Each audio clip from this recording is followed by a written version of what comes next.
Assalamualaikum warahmatullahi wabarakatuh. Alhamdulillahirabbil alamin. Wassalatu wassalamu ala asyrafil anbiya'i wal mursalin Sayyidina Maulana Muhammadin wa ala alihi wa sahbihi wa man tabi'ahu bi ihsan ila yaumiddin, amma ba'du. Qala Allah Ta'ala bil Qur'anil Karim wa huwa asdaqul qailin. Fawailul musallin alladzina hum an salatihim sahun alladzina hum yura'una wa yamna'una al-ma'un. Shadaqallahul azim. Para hadirin yang dirahmati Allah Subhanahu wa taala. Pagi ini saya akan kaji tentang pengantar tasawuf yang tertera di dalam kitab Al-Hikam, yang masih menguraikan tentang ikhlas dan riya. Ini akan memakan waktu cukup lama karena ada beberapa hal yang berhubungan dengan itu. Kali ini kita bicara tentang riya. Bismillahirrahmanirrahim. Rubbama dakhala riya'u 'alaika min haitsu la yadurru khalqu ilaika. Terkadang riya itu masuk kepadamu dari sisi orang tidak melihat kepadamu. Min haitsu la yadurru khalqu ilaika. Dari sisi orang tidak mengetahui tentang amalan. Para hadirin rahimakumullah, apa itu riya? Kalau menurut bahasa, riya itu pamer atau mempertontonkan. Imam Al-Ghazali di dalam Ihya-nya mengatakan riya itu bermacam-macam, atau yang menjadi alat orang untuk riya. Alat orang untuk riya yang pertama az-zai. Zai itu pakaian atau penampilan. Termasuk dalam kategori zai kendaraan, mobil. Jadi dia berpakaian yang bagus supaya terpandang, supaya dihormati, supaya disegani. Dia menggunakan kendaraannya sama seperti itu. Misalnya, ya kalau masuk ke kampung kendaraannya ini, masuk ke kota ini beda kelas. Nah, sehingga timbul disitulah orang menghormatinya karena kendaraannya. Kalau kampung, punten, cukup dengan merek ini yang sejuta umat itu. Atau untuk ke kota dan mungkin dihadiri para pejabat pakai Pajero dan sebagainya. Bukan iklan, bukan. Kemudian juga yang bisa dijadikan alat riya itu adalah al-atba', pengikut. Jadi bagaimana supaya pamornya naik, ya, maka dia memperbanyak pengikutnya. Kalau lembaga pendidikan mencari jumlah murid sebanyak-banyaknya, ya, tidak peduli mau ginilah mau gitulah. Ya, saya alhamdulillah al-musli sekarang ini mewajibkan mondok, termasuk gurunya kalau mau belajar di al-musli harus mondok. Enggak jadi masalah. Ya alhamdulillah, ya cuma sedikit, ya nggak apa-apa. Ya. Para hadirin rahimakumullah, ini atba, cari pengikut, cari jamaah. Supaya nanti banyak jamaahnya, maka gunakanlah live streaming ataupun gunakanlah media yang nantinya, oh saya ini jemaahnya banyak.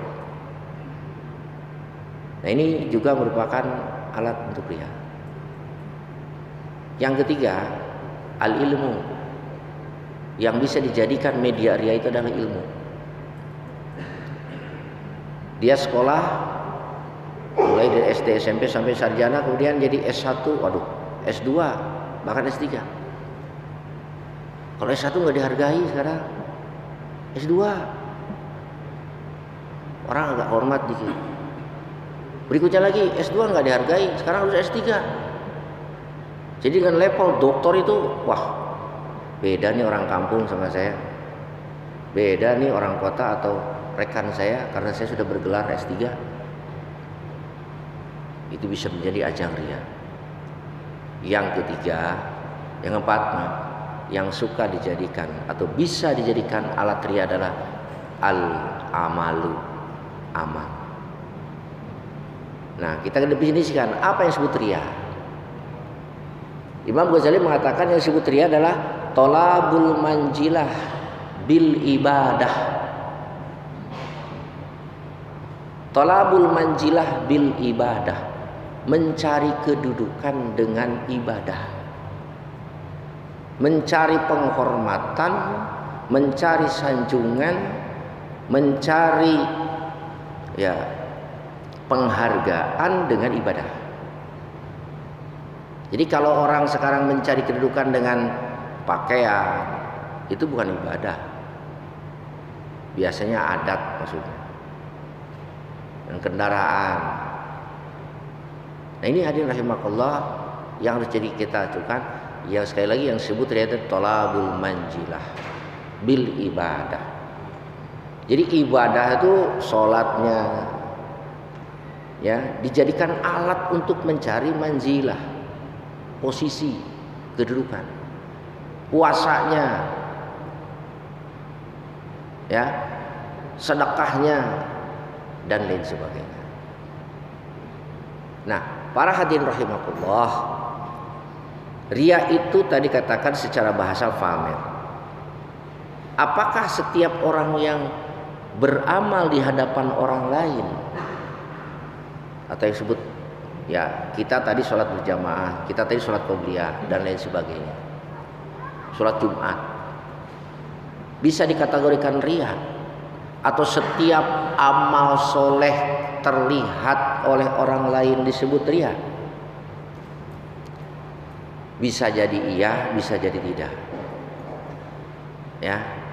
Yang penting ketika ada definisi itu, mencari kedudukan indanas bil ibadah, apakah terlihat ataupun tidak, bisa jadi ria. Nah, makanya di sini Syaikhullah mengatakan rubbama dakhalar riya'u, terkadang ria itu masuk kepadamu min haitsu la yanzuru khalqu ilaik, ketika kamu beramal orang lain tidak lihat kepada kita. Jadi bisa jadi orang beramal di hadapan orang lain itu bisa jadi ikhlas, bisa jadi ria, dan kebalikannya, orang beramal tidak di hadapan orang lain, bahkan di dalam guha sekalipun, di puncak gunung menyendiri di situ dia, bahkan dia puasa di situ. Tapi apa yang dicari dari ibadahnya atau puasanya itu di dalam guha ataupun di puncak gunung? Supaya nanti ketika saya sudah bersemedi, supaya nanti saya sudah berpuasa sekian tahun, orang hormat, orang segan. Ini sudah masuk dalam kategori riya juga. Kita sholat tahajud di rumah tidak kelihatan sama orang lain, itu tidak pamer, tapi bisa jadi itu tahajud kita itu, bisa jadi riya. Kenapa? Kalau ada keinginan mencari posisi indanas di sisi manusia. Nah, para hadirin rahimakumullah, ada beberapa hal, bagian aqsamu riya salah satu. Nah, ini kita bagi 3. Yang pertama, yang paling besar, level riya yang paling besar ini. Jadi ketika orang mencari manzilah, kedudukan di sisi manusia, baik di hadapan manusia atau tidak, ada yang KW3 atau yang paling inilah riya yang paling besar, yang paling nampak banget adalah ayak sadabi amal khalqa walau lahum lam ya'mal. Yang pertama, riya itu ketika orang bermaksud beramal itu karena orang lain. Jadi kalau tidak ada orang lain, enggak ada. Tanya sih mau ke masjid, enggak ada pak ketua, udahlah. Nah, jadi dia beramal itu karena si A. Kalau si A-nya enggak ada, ya udah enggak ada. Ya. Gimana? Pak Lurah hadir nggak? Nggak, udahlah. Nggak hadir. Pak RW hadir nggak? Nggak hadir. Pak RT hadir nggak? Nggak hadir. Ketua DKM ada nggak? Nggak hadir. Ustadz Anu ada nggak? Nggak. Ngapain lah? Nggak hadir.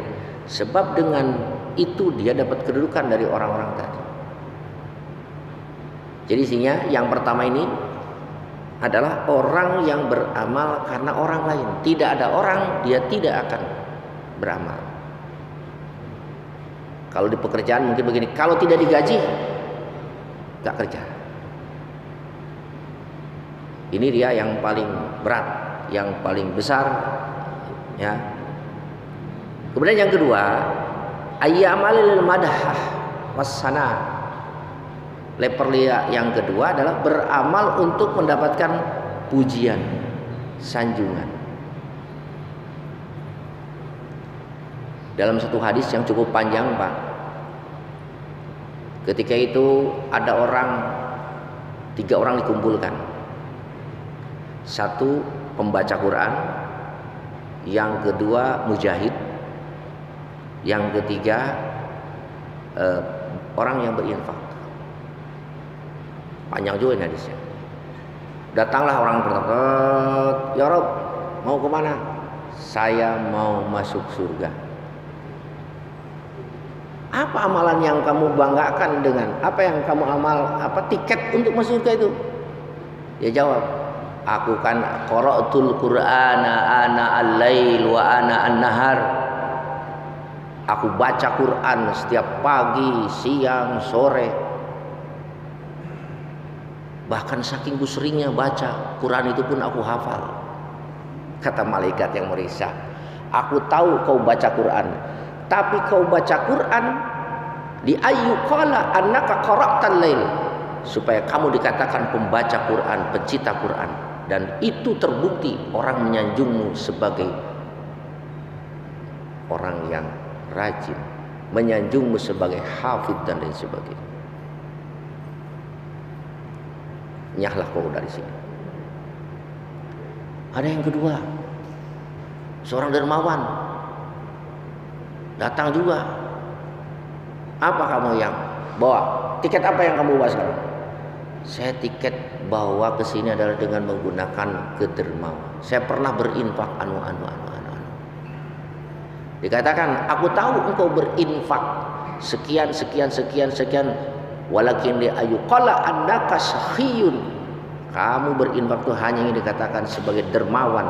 Kamu hanya dikatakan ingin orang yang pemurah, dan itu berhasil di mana-mana menyebutmu sebagai pemurah, sebagai dermawan. Surga haram bagi orang seperti itu. Nyingkirlah engkau. Yang ketiga ada yang pengen masuk surga dengan jihadnya. Ya, kotal tuh. Aku telah berperang. Lillahi kalimatika. Untuk anu. Ternyata malaikat mengetahui qatalta li ayyuqala annaka syaja'un. Engkau berperang bukan untuk menegakkan agama Allah, tapi engkau berperang untuk dikatakan sebagai pemberani, mendapatkan julukan pahlawan dan sebagainya, dan itu berhasil. Orang-orang pada mengatakan itu, sekarang menyingkirlah. Nah, itu yang kedua. Jadi beramal hanya untuk mendapatkan sanjungan, pujian. Oleh karena itu, ya, ini hati-hati. Yang ketiga, ini agak ringan. Riya juga. Ayyamala lillah wa yarju amali sawaba wa rabbil iqab. Dia beramal tetapi tujuannya untuk mendapatkan apa? Pahala, dan tujuannya untuk terhindar dari siksa. Menurut ahli ma'rifat, level yang paling tinggi ini juga sudah termasuk ke dalam kategori riya. Namun riyanya tidak separah dengan yang pertama dan kedua. Para hadirin rahimakumullah, kita kembali lagi. Ini yang pertama ya. Nah, kemudian riya itu punya tanda. Walil mura'i alamatun. Ciri-cirinya. Nah, kalau sekarang tadi untuk dipuji dan sebagainya, kita kan nggak tahu apakah orang itu memang untuk dipuji atau tidak, ataukah dia beramal itu karena orang lain, ataukah amal itu dengan level ketiga. Pertama, ada ciri-cirinya. Kalau orang beramal ya, riya itu tauqirun nas. Dia beramal indikasinya ingin dimuliakan oleh orang lain. Satu, jadi kalau dia menghadiri suatu tempat ingin posisi itu depan. Saya harusnya sih di sana tuh. Itu orang nyerobot tuh. Tempat saya harusnya di sana. Nah, ini hati-hati. Ini bagian dari dia. Ya kecuali kalau sholat. Kalau sholat mah nggak apa-apa. Dan memang paling bagus sholat itu paling depan. Saf yang pertama sebelah kanan dekat dengan imam, itu yang paling cakep gitu. Ya, kalau masalah kita kursi umpamanya untuk menghadiri acara, ya itu tempat yang di depan diposisikan, apalagi untuk orang lain. Ya, dia marah ketika dia tidak dipersilahkan di depan. Itu sudah termasuk dalam kategori riya. Saya kan ustadz, nah, gitu kan. Kamu tahu nggak? Ya, harusnya saya di depan. Nggak ngomong gitu sih, tapi dia merasa saya ini kan ustadz. Harusnya saya di depan. Kok orang-orang ini pada cuekin saya sih? Ya, saya ini kan ustadz. Kenapa kok dikasih jadwal sekian? Nah, itu udah riya. Ya. Yang kedua adalah apa? Musyara'atu bila qada ahwaijihim. Indikasinya orang riya dengan amal soleh, dia ingin segera kebutuhannya dipenuhi. Indikasinya. Jadi kalau ada kebutuhan ini ingin segera. Itu juga masuk bagian kategori riya. Seorang guru pada murid, kerjakan itu. Kenapa kamu mengerjakan? Itu sudah masuk dalam kategori riya. Dengan ilmunya dia, saya kan gurumu, kamu adalah murid, segera laksanakan. Enggak sih ngomong gitu, tapi perasaan dalam hati marah, perasaan dalam hati dumel ketika kebutuhan tidak terpenuhi. Ya, ini juga bagian daripada riya. Indikasinya. Hadirin rahimakumullah. Kemudian berikutnya yang termasuk riya adalah ya, ketika orang tersebut ya beramal merasa sakit hati ketika ada orang menghina dan mencacinya. Nah, oleh itu hadirin rahimakumullah, hati-hati ya dengan makalah berikutnya. Wa min alamatil istisrafuka.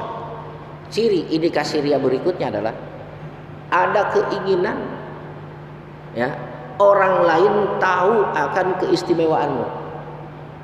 Misalnya seseorang diberikan oleh Allah keistimewaan. Ya, kalau sekarang menurut adat dia kebal. Nah, kemudian dia anti peluru. Hati-hati. Ini kadang-kadang orang berpuasa lah atau orang melakukan ritual. Ya, bentuknya ibadah memang, tapi di balik ibadah itu ada keinginan apa? Ya, supaya dicintai. Kalau sekarang itu namanya pelet mungkin ya. Oh, baca ayat ini. Memang ibadah baca ayat Quran. Ayat Quran dibaca sekian kali, ya. Supaya apa? Supaya orang itu kalau melihat gak ngedip-ngedip kayak Nabi Yusuf, kelihatannya ganteng terus. Ya, Nabi Yusuf kan luar biasa itu. Bacalah ayat waqatana aydiyahunna wa qulna ma hadza basyarun hadza illa malakun karim sekian puluh kali. Ayat itu dibaca untuk apa? Untuk orang lain itu ya mencintai, menyayangi dan lain sebagainya. Para hadirin rahimakumullah. Atau ketika orang lain itu ya mengetahui bahwa kita punya keistimewaan, misalnya diberikan maunah oleh Allah Subhanahu wa taala. Ya, bisa berjalan di atas air, bisa tidur di atas awan. Ya, orang lain tidak tahu, kemudian dikasih tahu. Ya, contohlah begini. Ada orang, Pak Haji, Ustaz saya tuh begini, pengen mana? Gampang itu mah. Kemarin si Anu tuh datang ke saya kasih ini, beres masalah. Datang lagi, oh saya itu begini Pak Haji. Ya jadi konsultan dah, konsultan masalah. Wah gampang itu. Insya Allah nggak dibawa. Ya, gini mah gampang. Lebih berat daripada ini kemarin. Ya udah saya terapi dan berhasil. Jadi keistimewaan yang diberikan oleh Allah itu dipamerkan juga. Ini bagian daripada apa? Bagian dari riya. Nah oleh itu hadirin rahimakumullah, ya salah satu ini yang kedua, yang ketiga. Jadi sekali lagi riya itu intinya tidak selalu masuk kepada kita ketika kita beramal di hadapan orang lain. Bisa jadi riya itu masuk ketika kita beramal tidak di hadapan orang lain. Nah, oleh karena itu yang paling hati-hati adalah ketika kita beramal ya tidak diketahui oleh orang lain. Bagaimana caranya supaya kita tidak riya? Kembali lagi kepada kita bisa beramal ini karena Allah. La haula wala quwata illa billah. Kita kembalikan ke sana. Kalau ini beramal karena kekuatan daya dan dari Allah Subhanahu wa taala, berarti kita ini bisa begini, bisa begitu teh, bukanlah merupakan daya kekuatan kita tapi jasa Allah. Malu kalau mobil orang lain, baju orang lain dipamer-pamerkan kepada orang lain. Malu kalau amal ini dibisakan oleh Allah kok dipamerkan kepada orang lain. Harusnya sih idealnya begitu. Contohnya. Nah, ini bagaimana konsekuensinya orang riya? Tadi saya bacakan ayatnya, fawailul lil musallin alladzina hum an salatihim sahun alladzina hum yuraunan nas. Yuri dari aro'a yurau, memperlihatkan, mempamerkan dengan sholatnya. Ya, oleh karena itu segala sesuatu hal yang bisa mempamerkan sholat kita supaya kita kelihatan ahli ibadah, berusaha untuk dihilangkan.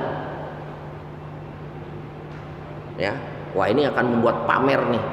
Saya ini ahli ibadah, segera hilangkan. Berusaha untuk menghilangkan itu. Sebab khawatir masuk yuraunan nas. Ya, bagaimana konsepnya? Fawailun, celaka. Kemudian yang kedua, bahwa riya adalah ciri orang munafik. Ya, wa idza qamu ila sholati qamu kusala. Orang munafik itu kalau beramal pun malas. Kemudian yuraunan nasa. Mereka selalu mempamerkan kepada orang lain. Terakhir, barangkali ayat yang motivasi kita untuk bisa terhindar dari riya, faman kana yarju liqa'a rabbih falyamal amalan shalihan wa la yusyrik bi ibadatihi biadati rabbih ahada. Al-Kahfi ayat terakhir yang berat itu. Begitu dikatakan, faman kana yarju liqa'a rabbih falyamal amalan shalihan wa la yusyrik bi ibadati rabbih ahada. Jangan menyekutukan dengan ibadahnya sedikitpun ahadan. Kalimat ahad itu selain Allah. Selain Allah itu siapa? Makhluk. Makhluk itu siapa? Bukan hanya manusia, tetapi sifat yang ada pada manusia pun itu termasuk makhluk. Mudah-mudahan ini adalah merupakan tausiah untuk saya sendiri, ya, terutama untuk saya sendiri. Kalaupun toh bermanfaat bagi bapak-bapak, mudah-mudahan bisa diambil. Wallahu muwaffiq ila aqwamit thoriq. Assalamualaikum warahmatullahi wabarakatuh.